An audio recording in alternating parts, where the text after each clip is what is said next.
어느 나라이든 마찬가지이겠지만 국민으로 살아간다면 누릴 수 있는 권리가 있고 또 의무가 있게 마련입니다. 이것은 하나님 나라도 마찬가지입니다. 하나님 나라의 백성으로서 우리가 누릴 수 있는 하나님이 복으로 주신 권리가 있고 또 그에 상응하는 의무가 있게 마련입니다. 이런 의무와 권리를 우리가 바르게 인식하지 못한다면 주신 축복도 누릴 수가 없고 성도다운 삶을 살아갈 수조차 없게 되는 것입니다. 예수 그리스도는 하나님 아버지의 뜻을 따라서 자기의 몸을 십자가라는 제단에 단 한 번의 제사로 영원한 속죄를 이루도록 드리셨습니다. 그리고 하나님 보좌 우편에 앉으심으로 이제 우리가 참 죄사함을 얻었구나, 영원한 죄사함을 얻었구나 확증을 주셨고, 이제 우리 주님은 또 새 언약의 축복, 우리에게 이 성령님을 모실 수 있고 하나님을 아버지라 부를 수 있고 또 더 이상 죄를 기억하지도 않으시는 이런 축복을 가져다 주시는 중보자가 되셨습니다. 오늘 말씀은 이와 같은 예수님의 탁월한 사역을 토대로 해서 하나님 백성으로서 성도가 어떤 권리를 누리고 있는가, 그리고 이 권리를 가지고서 이제 어떤 도리로, 어떤 의무로 살아가야 거룩한 삶을 살아가는 것인가, 이 부분을 보여주는 말씀이에요. 함께 이제 말씀에 귀를 기울이면서 주시는 메시지를 듣도록 하겠습니다. 먼저 성도의 도리, 예수의 피로 얻은 권리에 대해서, 도리가 아니고 권리에 대해서 먼저 살펴보겠습니다. 자, 19절과 20절 말씀 함께 한 목소리로 다시 보겠습니다. 시작. 그러므로 형제들아, 우리가 예수의 피를 힘입어 성소에 들어갈 담력을 얻어나니 그 길은 우리를 위하여 휘장 가운데로 열어놓으신 새로운 살 길이요 휘장은 곧 그의 육체니라. 자, 함께 읽은 19절에서 그러므로라는 접속사는 앞에 있는 말씀을 가리키고 있습니다. 예수님이 단 한 번의 제사로 영원한 속죄를 이루시고 하나님 보좌 우편에 앉으신 것, 그리고 이제는 새 언약의 축복을 가져다 주시는 중보자가 되신 것, 이걸 가리키고 있어요. 그러므로 우리 예수님을 믿는 성도는 담력을 얻었다. 담력을 얻었다. 무슨 담력을 얻었다는 것입니까? 성소에 들어갈, 여기 성소라는 것은 하늘 지성소를 가리킵니다. 하나님 보좌 있는 곳을 가리키는 거예요. 우리 성도들은 이제 예수님의 탁월하신 사역 때문에 하늘의 지성소 안까지, 하나님 보좌 앞까지 나아갈 담력을 얻었다는 것입니다. 여기에서 이 담력이라는 것은 권리 또는 이 권세라고 번역을 할 수가 있습니다. 예수님을 믿는 성도에게 권한이 주어졌다. 권리가 주어졌다. 주저하지 않고 두려움 없이 하나님의 존전까지 나아갈 수 있는, 하나님과 사귈 수 있는 권리가 주어졌다는 것입니다. 여러분, 이것은 정말 놀라운 축복이 아닐 수가 없어요. 여러분들께 자주 강조하다시피 하나님을 가까이 하는 것이 인생에게 참된 복입니다. 왜냐하면 하나님이야말로 우리 인생의 참 생명이시고 참 기쁨이시고 영광이시기 때문입니다. 그럼에도 불구하고 누가 감히 거룩하신 하나님 존전에 나아가 하나님과 사귐을 가질 수 있는가? 왜냐하면 하나님은 죄를 미워하시고 결코 죄와 함께 하실 수가 없고 죄를 보시는 순간에 소멸해버리는 불이시기 때문에, 거룩하신 분이시기 때문에 여러분, 감히 누가 죄를 가지고 하나님 보좌 앞까지 두려움 없이, 주저없이, 막힘없이 나아갈 수 있단 말입니까? 여러분, 하나님이 얼마나 거룩하고 얼마나 죄를 미워하시는가, 성경 속에서 우리가 그 증거를 너무나도 선명하게 볼 수 있는 부분이 있어요. 바로 예수님의 십자가입니다. 하나님께서는 그 아들이시지만 우리 죄를 뒤집어 쓰셨을 때, 여러분, 예수님 하나님 아들이시잖아요. 그러나 그가 우리의 죄를 뒤집어 쓰셨을 때 저주와 심판을 아들에게조차도 마다하지 않고 다 쏟아 부어버릴 정도로 하나님은 죄를 미워하시는 분이에요. 이런 분이, 이 소멸하는 분이 하나님이시라면 누가 감히 이 하나님께 가까이 갈 수 있는가요? 그런데 이제 예수를 믿는 성도에게 두려움 없이 이 소멸하는 불이신, 죄를 소멸하는 불이신 완전한 빛이신 하나님께 주저함 없이, 두려움 없이 나아갈 수 있는 권리가 주어졌다는 것입니다. 참 생명과 참 기쁨과 영광을 주실 수 있는 그 하나님, 우리 인생을 가치 있게 하고 살아있게 하시는 그 하나님께 나아갈 권리가 주어졌다는 것입니다. 주목할 것은 이 권리가 바로, 따라합시다, 예수의 피를 힘입어, 예수의 피를 힘입어 주어진 것이에요. 여러분, 예수님의 피 때문에 우리는 아무런 애씀이 없어도, 자격이 없어도, 공로가 없어도 하나님께 아버지라 부르며 나아갈, 두려움 없이 나아갈 권리가 주어진 줄 믿습니다. 예수님의 피만이 우리의 의로움이고 우리의 거룩함이 되는 거예요. 참고로 구약 시대에 율법 아래에서 이 하나님이 계신 곳으로 나아가려면, 지성소로 나아가려면 휘장을 반드시 지나야만 했습니다. 지성소 앞에 휘장이 있는데 이 휘장이 죄인이 하나님을 가까이 하는 것을 가로막고 있었던 거예요. 여러분께서 이 지성소 휘장에 대해서 성경이 말씀하고 있는 바를 읽어보면 이 휘장에는 그룹들이 새겨져 있다라고 말씀하는 것을 읽을 수가 있습니다. 그룹들, 천사들을 가리킵니다. 여러분, 이 그룹들이 성경에서 최초로 등장하고 또 우리에게 분명히 나타나는 곳이 에덴 동산에서 인간이 쫓겨날 때예요. 범죄한 아담과 하와가 더 이상 생명나무 열매를 따먹을 수 없도록, 다시 말해 하나님과 사귈 수 없도록 길을 가로막고 지키고 있던 게 바로 이 그룹들입니다. 이 그룹들이 지성소로 들어가는 휘장에 새겨져 있고, 이 휘장이 지성소를 가로막고 있다. 그것은 죄인은 어떠한 경우라도 이 그룹들을 지나 하나님께 나아갈 수 없다. 이걸 선언하고 있는 거예요. 그런데 예수님이 십자가에 달려 그 몸이 찢기시고 그 피를 흘리며 돌아가시는 순간에 놀라운 일이 벌어졌습니다. 여러분, 이 지성소를 가로막고 있는 휘장은 굉장히 단단한 직조물로 만들어져 있어가지고 사람이 칼로 찢으려고 해도 찢을 수가 없을 정도예요. 그런데 이 휘장이 누가 손을 댄 것도 아닌데 위로부터 아래로 둘로 쫙 찢어져 내렸습니다. 무슨 말입니까? 여러분, 이 지성소를 가로막고 죄인이 들어가는 것을 막고 있던 그룹들이 길을 열었다는 말입니다. 하나님이 계신 곳으로 생명나무 열매를 따먹을 수 있는, 영생을 얻을 수 있는 이곳 지성소, 에덴 동산, 이곳으로 나아갈 수 있는 길을 천사들이 열어주었다.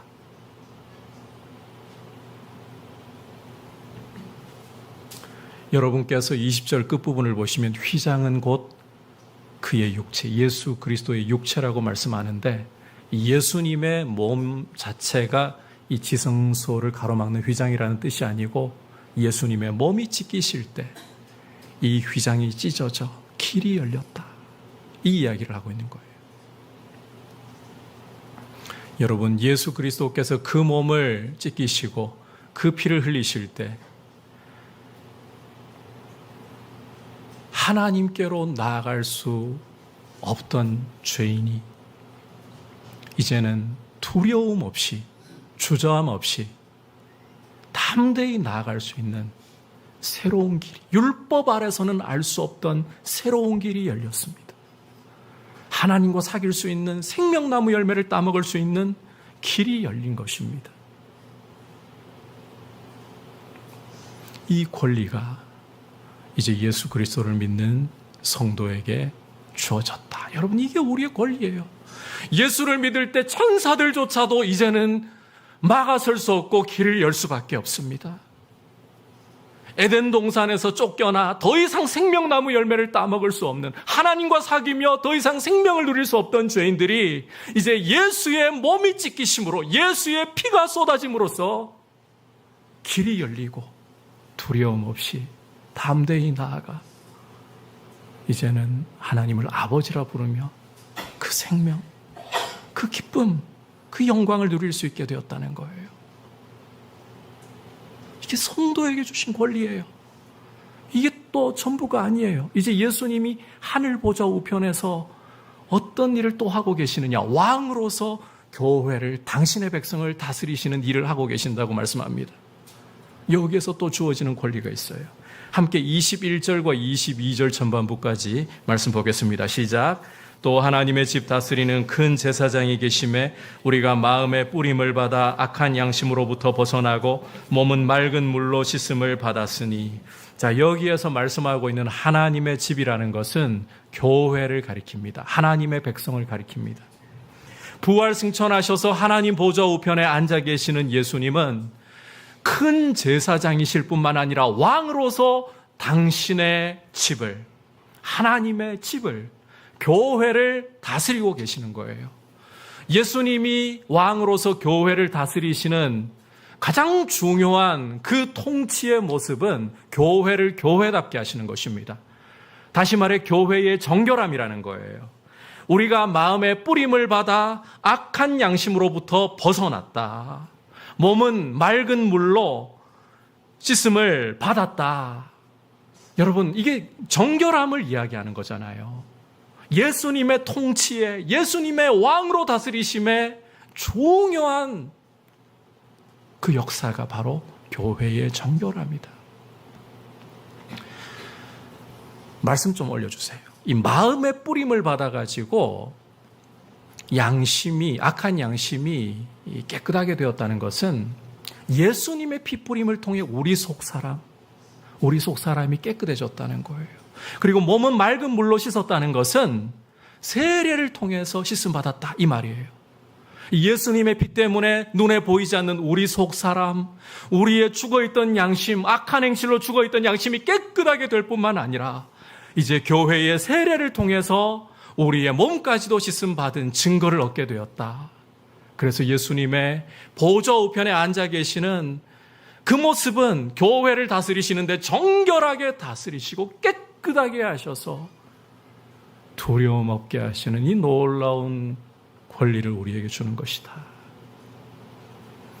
여러분, 예수 그리스도는 우리 위에 단번에 십자가에 자기 몸을 들이셔서 영원한 속죄를 이루셨고, 이제 그 피로 우리는 두려움 없이, 망설임 없이, 우리의 어떠함과 상관없이 하나님 앞에 담대히 나아가고, 또 이제 예수님이 왕으로 다스리시기 때문에 그분은 지금도 우리를 정결하게 하시는 그 일을 하시고 교회는 깨끗할 수 있는 이 축복을 누리고 있는 겁니다. 이게 성도의 권리입니다.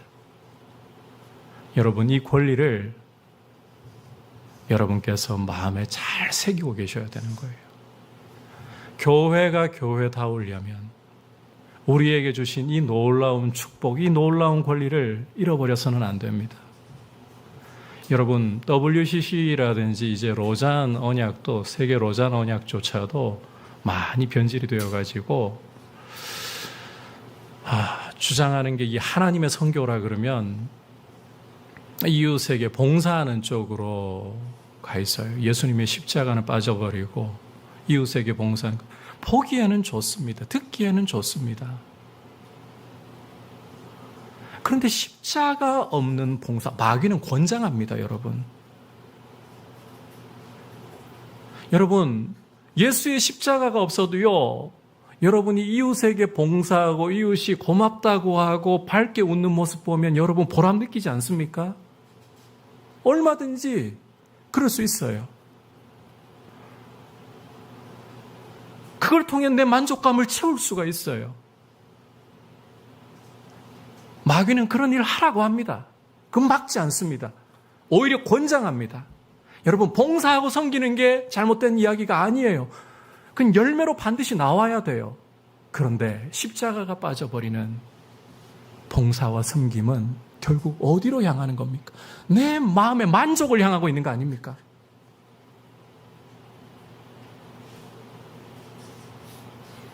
우리에게 주신 권리를 알아야 돼요. 축복을 알아야 돼요. 하나님 백성으로서의. 여러분, 교회를 교회답게 하는 것은 예수의 피가 흘려져서, 성소의 휘장이 찢어져서, 율법 아래서 알 수 없던 새로운 길이 열리고 살 길이 열렸다는 것입니다. 예수 그리스도의 피를 믿으면 담대하게 주저하지 않고 두려워하지 않고 하나님 앞에 나아가 하나님과 사귈 수 있다는 거예요. 여러분, 마귀는 여러분들의 마음에 계속해서 이 두 가지 방향으로 공격을 많이 할 겁니다. 또 실패하고 죄를 지었다면 그 모습을 계속해서 부각시키고 너의 모습을 좀 봐. 너의 꼴을 좀 봐. 이래가지고 하나님 앞에 나갈 때에 하나님이 너를 받아주실 수 있을까? 한두 번이면 또 회개하고 좀 덜한 것 같은데 이 반복이 되잖아요. 우리가 죄 짓는 거 보면 넘어지는 부분에서 자꾸 넘어지고 자꾸 실패하잖아요. 벼룩도 낯짝이 있지. 이런 수준까지 반복이 되고 나면 하나님은 나를 받아주시기에, 거룩하신 하나님이 나를 받아주시기에 참 불편하실 것 같아. 여러분, 마귀가 거짓말하는 거예요. 우리 자격 어차피 안 돼요. 여러분이 아무리 깨끗하게 살고, 여러분이 아무리 이번 한 주만큼은 구름 위를 걷는 것처럼 살아서 그 모습으로 하나님께 나가는 게 아닙니다. 오직 예수의 피로, 예수의 피만이 새로운 살 길을 우리에게 열어주고, 자격이 없을지라도, 공로가 없을지라도 예수의 피를 믿을 때에 그 피는 우리에게 하나님께 나아갈 수 있는 권리를 주는 것입니다. 그리고 보좌 우편에서 왕으로 교회를 정결하게 하시며 다스리시는 예수님은 우리가 죄를 짓고 넘어질 때마다, 회개할 때마다 그 피로 우리 마음에 피 뿌림을 통해서 새롭게 하시고 정결하게 하시고 주님의 피로 충분하다는 사실을 우리에게 말씀하고 계시는 거예요. 그러므로 여러분, 실패하고 하나님 앞에 잘 산 것 같지 못하다고 주저하지 마십시오. 반대로 내가 좀 잘 산 것 같기 때문에 오늘 예배하면 예배 잘 될 것 같아, 하나님이 잘 받으실 것 같아. 아닙니다. 두 가지로 유혹이 온다 그랬죠. 첫 번째는 실패, 두 번째는 너무 잘나서. 둘 다 아닙니다. 예수의 피만이 하나님께로 나아갈 수 있는 새롭고 산 길을 열었고, 여러분, 천사는 예수의 피 앞에서 이 휘장 찢어져서 없어요. 이제는 길이 열리고 다시 다치지 않아요. 여러분들이 실패했다고 천사가 잠깐 검열 좀 이럴 수가 없어요. 예수의 피가 있는데. 잘 살았다고 우리가 예수의 피 없이 달려가죠? 그건 또 못 들어가요. 튕겨나 버려요. 예수의 피가 성소에 들어갈 담대하고 확신 있게 하는 권리를 우리에게 주는 줄 믿습니다. 그리고 여러분, 예수의 피를 의지할 때 오늘 우리가 지금 눈으로 볼 때 보이는 것은 함께 예배드리는 사람들밖에 없잖아요. 그러나 이 자리가 바로 하나님의 보좌 앞이고, 하나님의 보좌 앞까지 여러분이 나와 하나님과 사귀고 있는 자리인 줄 믿습니다. 이 권리를 빼앗기지 마십시오. 이 권리를 마귀가 잊어버리게 만들도록 여러분의 마음에서 자꾸만 앗아가도록 내버려 두지 마십시오. 이 권리를 굳세게 붙들고 있기를 주님의 이름으로 축복합니다. 자, 이 권리를 얻었다면 이제 성도로서 어떠한 도리로 살아가야 하느냐? 오늘은 세 가지를 말씀하고 있어요. 첫 번째는 22절 끝부분에서 보듯이 하나님께 나아가자라는 것입니다. 하나님께 나아가자. 여러분, 하나님께 나아가자라고 할 때에 우리가 가장 일반적으로 가장 먼저 떠올릴 수 있는 것 중에 하나가 바로 기도일 겁니다. 우리는 기도로 하나님께 나아가 하나님과 사귀며 그분의 생명, 그분의 능력을, 그분의 도우심을 공급받을 수가 있는 거예요. 오늘 우리 한국교회의 참 안타까운 현주소 중에 하나가 기도의 불이 자꾸 꺼져가고 있다는 것입니다. 기도가 약해져 가고 있어요. 일제강점기와 6.25를 겪으면서 고통의 세월을, 격변의 세월을 보낼 때에는 하나님 앞에 답답하니까, 막막하니까 열심히 부르짖었어요.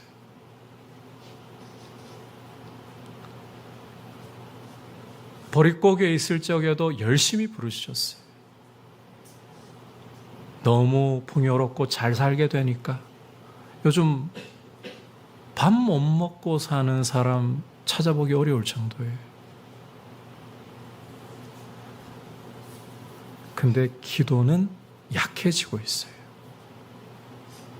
이게 참 교회가 힘을 잃어가는, 하나님과의 사귐의 시간을 가져야 되는데, 하나님으로부터 능력을 공급받아야 되는데 이 힘을 잃어가는 주요 원인이 되고 있어요.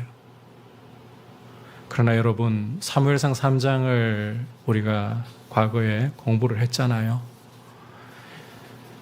엘리 제사장의 눈이 나이가 많아서 점점 어두워져 가는데, 하나님의 말씀이 점점 희귀해져 가는데, 그러나 성소의 불은 여전히 타오르고 있었죠.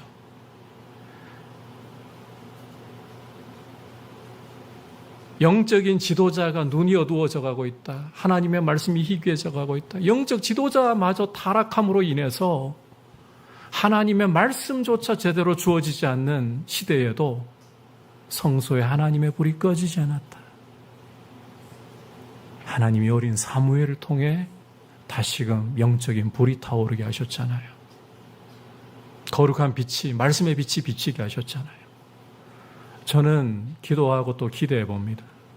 지금은 우리 한국교회가 이렇게 많이 영적으로 무력해져 버렸지만 다시 하나님이 성소의 불이 꺼지지 않도록 보살피셨던 하나님이 기도의 불이 일어나게 하시고 교회가 일어나게 하실 수 있도록 역사하심을 믿습니다. 그렇게 우리는 구하고 기도해야 돼요.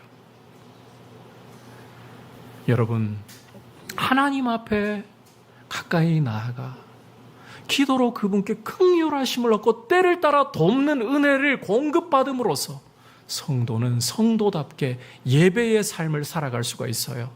이 예배라고 할 때 여러분께서 이렇게 주일날 모여서 공적으로 드리고 수요일 모여서 공적으로 드리고 새벽에 모여서 공적으로 드리는 예배만을 떠올리지 마십시오.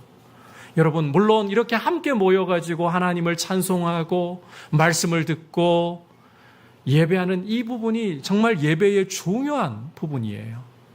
그런데 이 예배라는 게 예배당 안에서의 공적인 모임만이 전부라고 생각하시지 말라는 거예요. 로마서 12장 1절을 보시면 진정한 예배의 모습을 어떻게 말씀하느냐, 우리 몸을 하나님이 기뻐하시는 거룩한 산 제사로 드리는 겁니다.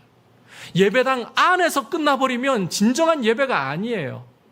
우리의 삶을, 우리의 몸이라는 것은 우리의 삶을 거룩한 산 제사로 하나님 앞에 드리는 것입니다. 좀 더 구체적으로 우리가 금주의 말씀으로 보았던 것처럼 이 세대를 본받지 말고 하나님의 선하시고 온전하시고 기뻐하시는 뜻이 무엇인지를 분별하면서 순종하는 삶, 그게 바로 진정한 예배라는 거예요. 하나님이 받으시기에 합당한 예배, 우리말로는 영적 예배라고 번역이 되어 있죠. 좀 쉽게 이야기하면 세속의 가치관 따라 살아가지 않고 하나님의 말씀의 가치관을 따라 살아드리는 삶이 바로 예배의 삶이고 예배라는 것입니다. 여러분, 우리가 가게에 가서 오늘 예배 드리러 오시면서 커피숍에 들러서 커피 한 잔 테이크아웃 해오신 분도 계실 텐데, 테이크아웃하고 돈을 지불하면서도 여러분, 그게 그냥 지나가는 모습이 아니라 내가 하나님을 바라보고 있고 내 삶이 하나님의 뜻 가운데 있기를 원하고 있다면 그 모습 속에서도 예배는 이루어질 수가 있는 거예요. 여러분이 살고 있는 그 자리가 예배의 자리입니다. 그 자리에서 하나님과, 난 지금 예배 자리에 있는 게 아니니까 내가 해야 할 일 하니까 예배 드리고 있는 거 아닙니다. 아닌 게 아닙니다. 그 자리가 예배의 자리라고요. 그 자리에서 하나님의 뜻을 행하기 원하고 하나님의 말씀의 가치관대로 여러분의 직장 생활, 여러분의 가정 생활 살아가잖아요. 그게 예배인 거예요. 예배. 하나님이 받으시기에 합당하신 예배인 거예요. 그러한 예배가 함께 모여서 공동체로 드려질 때에 이 예배는 폭발적인 하나님이 영광 받으실 위대한 예배가 되는 거예요. 그렇게 살려면 하나님께로 나아가서 긍휼하심과 때를 따라 돕는, 때에 맞는 은혜를 공급받아야 된다. 때에 맞는 은혜를 공급받아야 지혜가 오고요. 말 다 하고 싶을 때 입을 제어할 수 있는 능력이 오고요. 화가 날 때에 겸손할 수 있는 능력이 오고요. 하나님께 나아가야 되는 거예요. 그래서 주목할 것은 참 마음과 온전한 믿음으로 나아가야 한다. 이 참 마음과 온전한 믿음이라는 것은 예수님의 피로 씻겨진 마음, 그 마음 속에서 하나님께 나아갈 때 가지는 확신, 이걸 놓치지 말고 신뢰하면서 가야 된다, 이 뜻이에요. 여러분, 마귀는 자꾸 우리 불안하게 만듭니다. 앞서 이야기했었죠. 우리 좀 잘못 살고 우리 부족한 거 보일 때 잘 살려고 하는 사람일수록 더 그래요. 깨끗하게 살려고 하고 거룩하게 살려고 하는 사람일수록 자기 잘못 더 보이잖아요. 그럼 마귀는 그거 더 짚고 더 지적하고 더 정죄하면서 망설이게 만들어요. 이래가지고 하나님께 어떻게 나갈까? 하나님 내 모습을 과연 기뻐하실 수 있을까? 괴로워하잖아요. 오히려 경건하게 살려고 하는 사람이 더 그래요.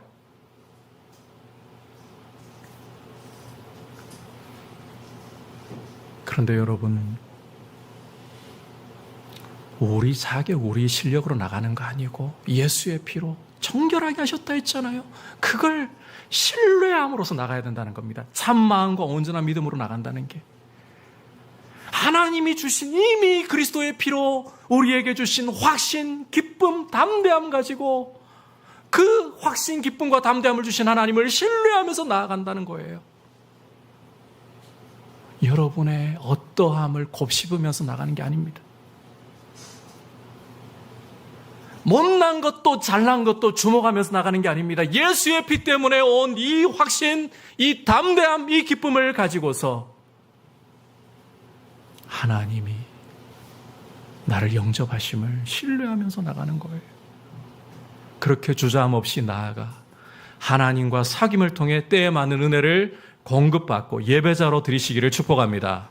두 번째는 따라합시다. 구원의 소망을 굳게 잡자.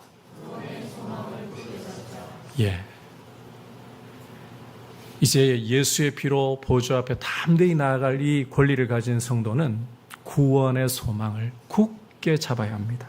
함께 23절 읽어보겠습니다. 시작. 또 약속하신 이는 미쁘시니 우리가 믿는 도리의 소망을 움직이지 말고 굳게 잡고.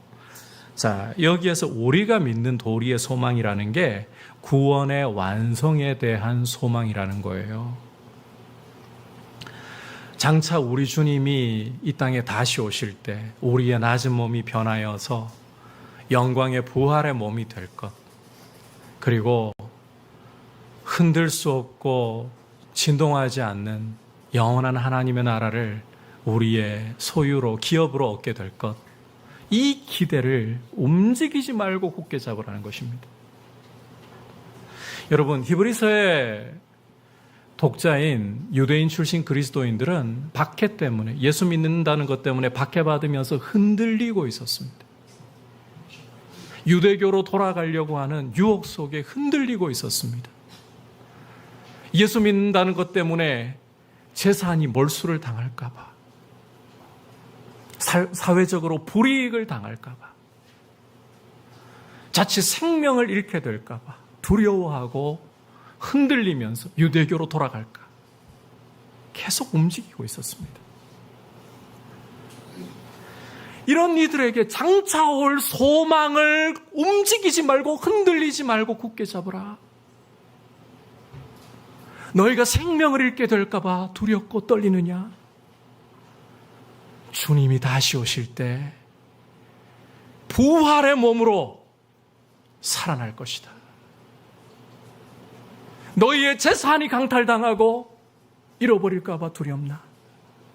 영원한 하나님의 나라, 누구도 앗아갈 수 없는 하나님의 나라가 너희의 기업이 될 것이다. 이 소망을 흔들리지 말고, 요동하지 말고 굳게 붙잡으라. 여러분, 우리도 마찬가지예요. 우리도 눈에 보이는 것이 너무 중요한 사람들입니다.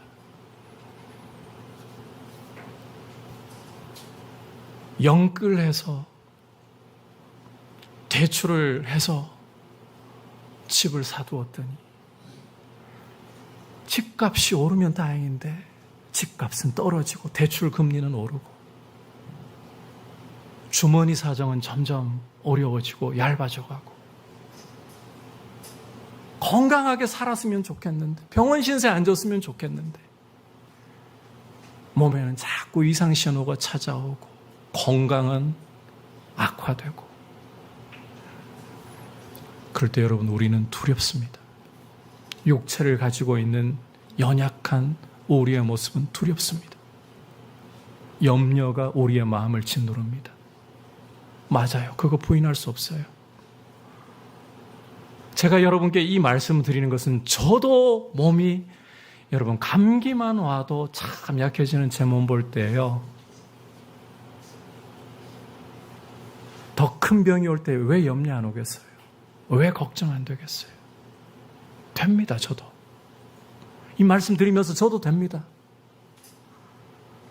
여러분, 주머니는 자꾸 얇아지는데 물가는 고공행진하고 경제가 어려워지는데 겁 안 난다고요? 겁납니다.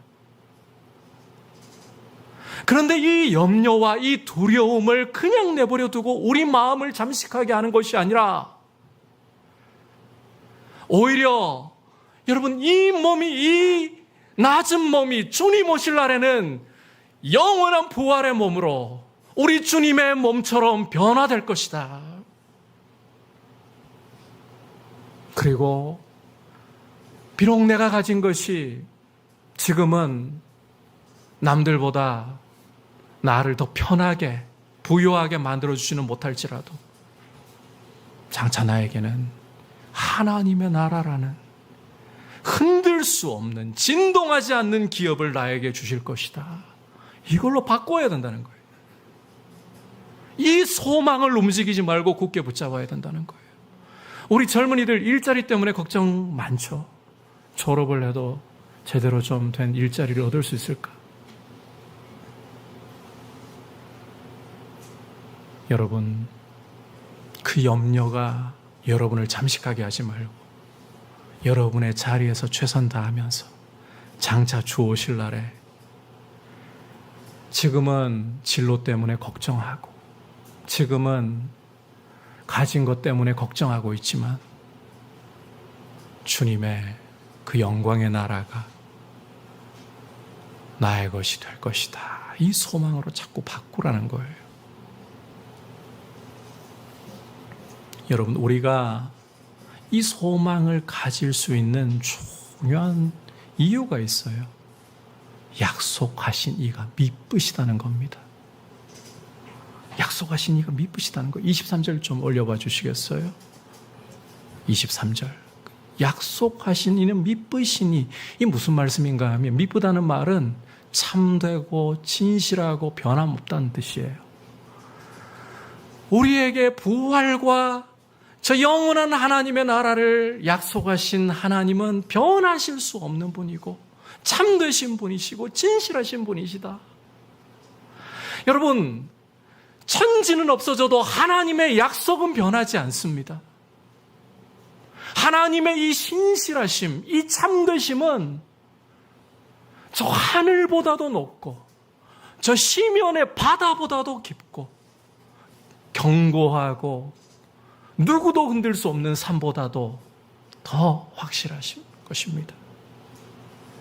이 하나님의 성품 붙들고 눈앞에 보이는 것이 우리에게 염려를 가져오나요? 눈앞에 보이는 현실과 상황이 우리의 마음을 주저앉히나요? 그 염려, 그 주저앉힘을 몸의 부활과 하나님의 나라를 기업으로 얻을 그 소망으로 바꾸시라는 것입니다. 그 소망을 움직이지 말고 굳게 잡음으로 여러분 어깨를 세상 앞에서 펴고 당당하게 걸어가십시오. 너무 크면 감이 아예 안 와가지고 조금 작게 여러분 통장에 100억씩이 들어있어요. 별로 감이 없으신 것 같아요. 여러분 통장에 100억이 들어가 있어요. 너무 적습니까? 100억 좋습니다. 1조가 여러분의 통장에 들어가 있어요. 그런데 지금 이걸 못 뺐어요. 지금 쓸 수는 없어요. 통장에 들어가 있고 1조가 뺐을 수 없어요. 여러분, 지금 못 쓴다고 내 신세, 정말 내 처지, 정말 불행하기 그지없고 가난하기 그지없고 이러시겠습니까? 너무 감이 안 오는 이야기를 지금 드리고 있어서 그런 거죠. 조금 낮출게요. 다시 100억이 여러분 통장에 있어요. 근데 지금 못 써요. 지금 여러분 거예요. 그러면 지금 못 쓴다고 여러분 어깨가 축 처지고 난 돈도 없고 난 가난하고 남들 앞에 내세울 것도 없고 뭐 이러고 있겠습니까? 못 써도요, 나 100억 가진 사람이야. 이러지 않습니까? 정말 답답하네. 좀 어떻습니까, 여러분? 저 혼자 그렇게 생각하는 거예요? 여러분, 지금 쓸 수 있는 돈은 아니에요, 지금은. 그런데 100억이 1조가 여러분 통장에 있어요. 그 순간 못 써도 상관없어. 난 1조 가진 사람이야. 난 100억 가진 사람. 이러지 않습니까? 여러분, 천지는 없어져도 세세토록 있는 하나님의 약속. 돌아서는 그림자조차도 없으신 신실하고 참되신 하나님이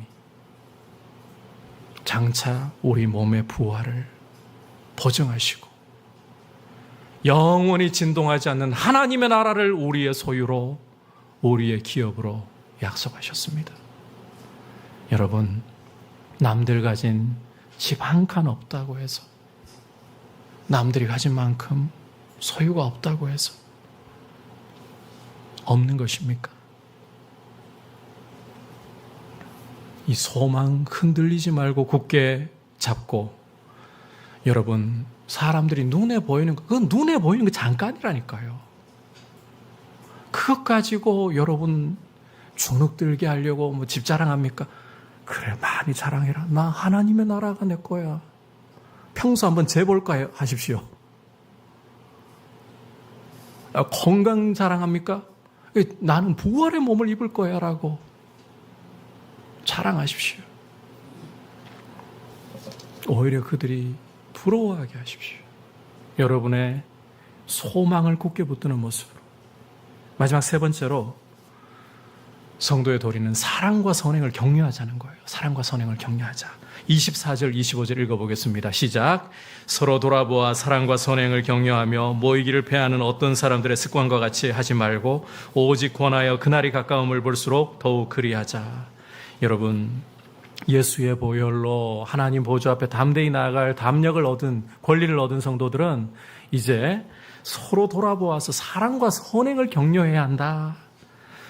여러분, 이 죄라는 것은 관계를 파괴하는 거예요. 가장 먼저는 우리를 지으신 하나님과의 관계를 파괴하고 하나님 자리에다가 우리를 왕으로 올렸고, 그 다음에 이 죄라는 것은 사람 사이에 가장 친밀하고 한 몸을 이루는 부부 관계를 파괴해버렸습니다. 그러니까 이 죄가 들어오면 이기적이 되는 거예요. 깨어지는 거예요, 관계가. 그런데 예수님을 믿고 죄사함 받은 성도는 이제 예수의 피 때문에 하나님 보좌 앞에 나아가 하나님과 사귈 수 있는 새로운 길이 열렸잖아요. 이렇게 하나님과 사귀다 보면 우리는 하나님을 닮아가게 되어 있어요. 하나님 닮은 모습이 어떠한가? 여러분, 눈에 보이지 않는 하나님을 눈으로 보게 해주는 분이 바로 예수님이시잖아요. 그래서 요한복음 14장을 보시면 빌립이 아버지를 우리에게 보여주옵소서라고 주님께 간구할 때에, 요청할 때에 주님은 나를 본 자가 곧 아버지를 보았다, 하나님 아버지를 보았다 하셨잖아요. 예수님을 보면 하나님 아버지, 보이지 않는 하나님 아버지를 볼 수가 있는 거예요. 우리가 빌립보서 2장을 통해서 초대교회의 찬송을 통해서 예수 그리스도의 모습을 보면 그는 근본 하나님의 본체이시나, 근본 하나님의 본체이시나 하나님과 동등됨을 취할 것으로 여기지 아니하시고 오히려 자기를 비워 종의 형체를 가져 사람의 모양으로 나타나셨고 또 자기를 낮추사 죽기까지 복종하셨으니 그 십자가의 죽으심이라. 여러분, 예수 그리스도는 하나님 그분이십니다. 하나님 그 자체이십니다. 그런데 자기를 낮추어 우리와 같은 사람이 되셨고 심지어 십자가에 죽기까지 복종하시는 온유하고 겸손하신 분인 거예요. 그렇다면 보이지 않아도 우리 하나님 아버지 온유하고 겸손하신 분이라는 거예요. 여러분, 성삼위 하나님께서는, 삼위일체 하나님께서는 아버지께서 아들과 성령에게 영광을 돌리시고 아들은 아버지와 성령께 영광을 돌리시고 성령께서는 아버지와 아들을 영화롭게 하십니다. 서로 사랑으로 온유와 겸손으로 높이시는 분들인 거예요. 여러분, 이게 우리가 사랑하고 사귀며 가까이 하는 하나님 아버지의 모습입니다. 그렇다면 우리가 아버지를 가까이 할수록 어떤 열매가 맺을까요?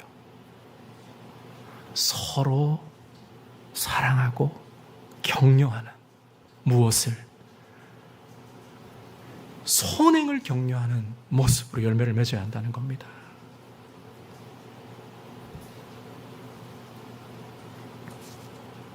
여러분, 25절 보면 모이기를 패하는 어떤 사람들의 습관과 같이 하지 말고 그 날이, 주님 오실 날이 가까울수록 더 모이기를 힘쓰자.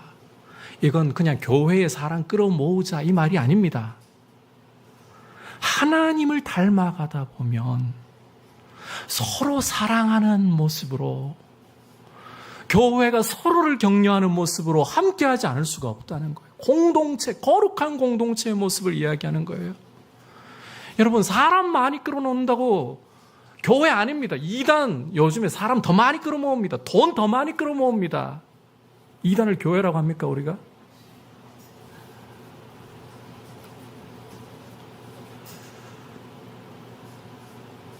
하나님을 닮아갈수록 서로를 격려하고 사랑하지 않을 수 없어요. 선한 일을 위해 서로 격려하지 않을 수가 없는 거예요. 그게 하나님 닮은 열매인 거예요. 그리고 여러분, 우리 인생은 혼자 세상에 내버려지잖아요. 절대 설 수 없습니다. 절대 영적으로 온전하게 혼자서 잘 갈 수 있는 사람은 아무도 없습니다. 요즘 사도행전, 이 큐티 본문 사도행전으로 보고 있잖아요. 저 위대한 사도 바울이 세워지는 과정 보십시오. 스데반이라는 순교의 열매가 있었습니다. 바울을 세우려고. 눈 멀어 있던 이 사람의 눈을 다시 뜨게 하려고 잠깐 나타났다가 역사의 뒤안길로 사라지는 아나니아라는 경건한 사람이 있었습니다. 예루살렘 교회에 이 사람을 추천해서 세워주는 바나바가 있었습니다. 실라라는 동역자가 있었습니다. 디모데라는 믿음의 아들이 있었습니다. 브리스길라와 아굴라라는 동역자가 있었습니다. 여러분, 바울조차도 혼자 그렇게 바울이 된 게 아니에요. 우리는 함께 서로를 격려하면서 가야 되는 거예요. 사랑과 선행을 격려하면서. 우리가 예수를 믿고 난 후에 믿음이 잘 성장하고 있는지, 영적으로 건강한지, 이걸 잴 수 있는 중요한 척도는 공동체를 어떻게 여기느냐, 바로 여기에서 드러납니다. 누구보다도 예배드리러 와서 빛나요. 찬양을 할 땐 누구보다 열정적으로 찬양을 해요. 기도할 땐 누구보다 뜨겁게 기도를 해요. 누구보다 말씀을 열심히 읽어요. 봉사를 열심히 해요. 그런데 공동체를 눈을 내리깔고 보면서 니들은 그것밖에 안 되지라고 한다면 그 사람의 믿음은 껍데기뿐입니다. 거품만 들어가 있는 거예요. 믿음이 자랄수록 공동체를 귀하게 여기지 않을 수가 없어요. 함께 가는 거예요. 여러분, 이 최근에 와서 이 과학이 발달하고 생물학이 발달하면서 이 돌봄이라는 게 종에게 어떤 영향을 끼치는가, 이런 결과들을 볼 수가 있는데 이런 이야기를 합니다. 돌봄이 긴 종일수록 지능이 높다 그래요. 돌봄이 긴 종일수록 지능이 높다. 육체적인 능력이 높다. 한 예로 까마귀 이야기하잖아요. 까마귀는 다른 새들보다 길게 새끼를 돌봅니다. 4주에서 6주 정도. 그런데 이 까마귀가, 여러분, 새까맣다고 그 소리가 거칠다고 무시하면 안 돼요. 똑똑해요. 도구를 다른 새들보다 잘 써요. 저희가 한 번은 운전하고, 아내 옆에 타고 있고 운전하고 가다가요, 갑자기 까마귀가 그 정차를 해 있는데 앞쪽 차 있는데 막 날아오더라고요. 저 녀석이 뭘 하고 있나, 포덕거리면서 그 차에 들러붙어요. 뭘 하고 있나. 나중에 그 차가 출발하고 보니까 고기가 떨어져 있더라고요, 바닥에. 기가 막히게 고기를 알아보고 기가 막히게 또 다른 까마귀 와서 고기를 또 빼앗아가고 그것만 봐도 까마귀가 얼마나 영특한가. 근데 여러분, 성경은 이런 과학적인 연구와 결과 나오기 전에 이미 공동체의 보살핌과 돌봄을 이야기하고 있습니다. 서로 돌아보고 사랑과 선행으로 격려할 때 성도는 영적으로 강건하고 세상을 살아갈 제대로 된 영적인 힘을 이 공동체를 통해서 함께 서로 공급받고 또 함께 주님의 은혜를 통해 이루어 나갈 수가 있게 되는 것입니다. 여러분, 주님 오시는 날까지 더욱더 공동체를 귀하게 여기고 홀로 설 수 없습니다. 서로 격려해야 합니다.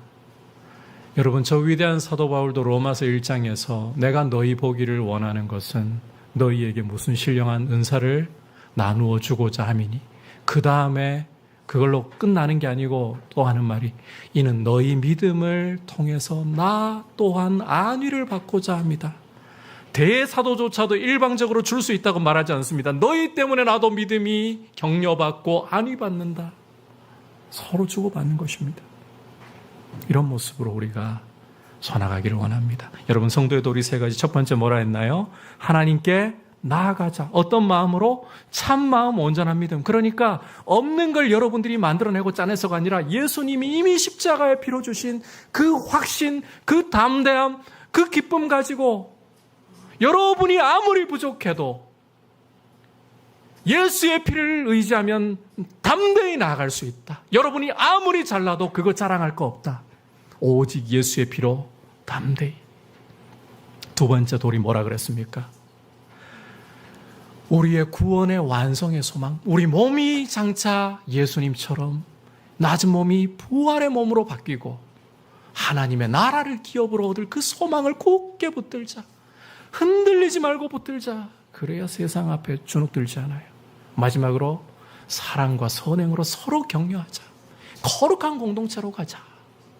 여러분, 예수의 피 때문에 하나님 보좌 앞에 나아갈 이 권리가 주어졌다면 이런 성도의 의무를 통해서 하나님 앞에 잘 서 있는 거룩한 성도의 모습으로 서가는 우리 믿음의 공동체 되기를 주님의 이름으로 축복합니다.